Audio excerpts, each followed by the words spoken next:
আমরা যারা চিংড়ি মাছ পছন্দ করি তাদের যে কোনো তরকারিতে কিন্তু চিংড়ি মাছ বেশ জমে যায়।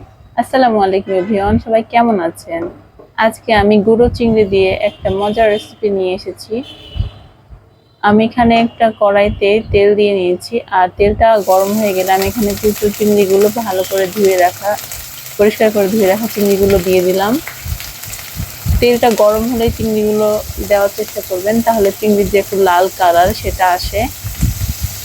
আর আমি এখানে হলুদের পরিবর্তে মরিচ গুঁড়ো দিচ্ছি, আর সামান্য লবণ দিয়ে নিয়েছি। এখন এটাকে ভেজে নিচ্ছি, হালকা লাল করে ভেজে নিব। চিংড়ি মাছ ভাজার সময় যদি আপনারা মরিচের গুঁড়ো একটু ব্যবহার করেন তাহলে লাল লাল কালারটা আসে, আপনারা দিয়ে দেখবেন।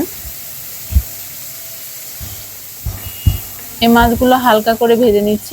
ভেজে নেওয়ার পরে এখন এটাকে ঢেলে নিলাম। ওই পাত্রে আমি আরেকটু তেল নিয়ে নিলাম। এখন অ্যাড করে দিচ্ছি কিছু রসুন কুচি আর পেঁয়াজ কুচি। এটাকে ভালো করে নাড়িয়ে নিচ্ছি এবং হালকা লাল করে ভেজে নেব।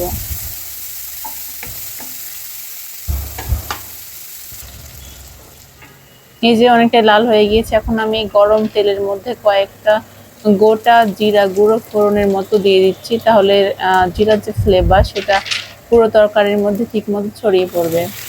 আর এখানে আমি আলু আর বেগুন এরকম ডুমো ডুমো করে কেটে নিয়েছি। এটা নিয়ে ধুয়ে রাখা আলু বেগুনগুলো এই পেঁয়াজ কুচির মধ্যে দিয়ে দিলাম। এখন কিছুক্ষণ নাড়িয়ে চাড়িয়ে নিব ওপর নিচ করে। অ্যাড করে দিচ্ছি সামান্য হলুদ গুঁড়ো আর স্বাদ মতো লবণ। আমি এখানে মরিচের গুঁড়ো ব্যবহার করছি না, কারণ আমি এটা কাঁচা মরিচ দিয়ে রান্না করব পুরোটাই। এখন এই মশলা দিয়ে আলু বেগুনটাকে পেঁয়াজের সাথে ভালো করে কষে নিচ্ছি। খুব বেশিক্ষণ কষাবো না এটাকে। এখন জাস্ট একটু ঢেকে রাখবো। তার আগে কাঁচামরিচ কুচিগুলো দিয়ে দিলাম আর পানিটাও দিয়ে দিলাম।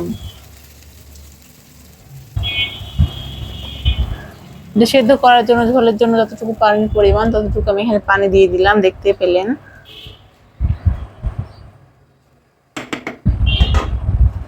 এখন ঢাকনা দিয়ে ফুটে ওঠা পর্যন্ত অপেক্ষা করব।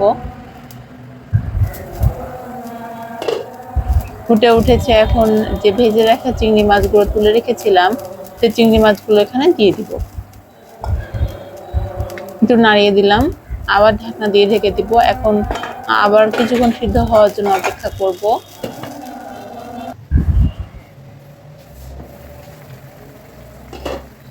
এই সময়তে খুব সুন্দর একটা তরকারির ঘ্রাণ বের হয়। কাঁচা মরিচের আর চিংড়ি দিয়ে বেগুনের সাথে যে একটা স্মেল সেটা ছড়িয়ে পড়ছিল। এখন অনেকটা সেদ্ধ হয়ে গিয়েছে আলু বেগুন চিংড়ি সবকিছুই।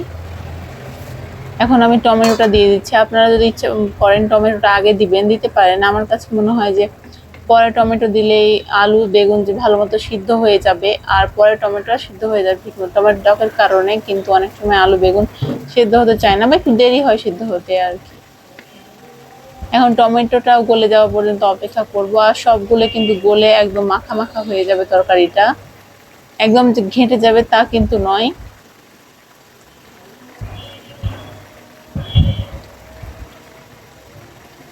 একটু নাড়িয়ে চাড়িয়ে দিচ্ছে আলতো হাতে। আমি আবারও ঢাকনাটা তুলে নিলাম, আর রান্না হয়ে গিয়েছে। আমি রান্না শেষে কিছু ভাজা জিরের গুঁড়ো ছড়িয়ে দিলাম। ভালো থাকবেন সবাই।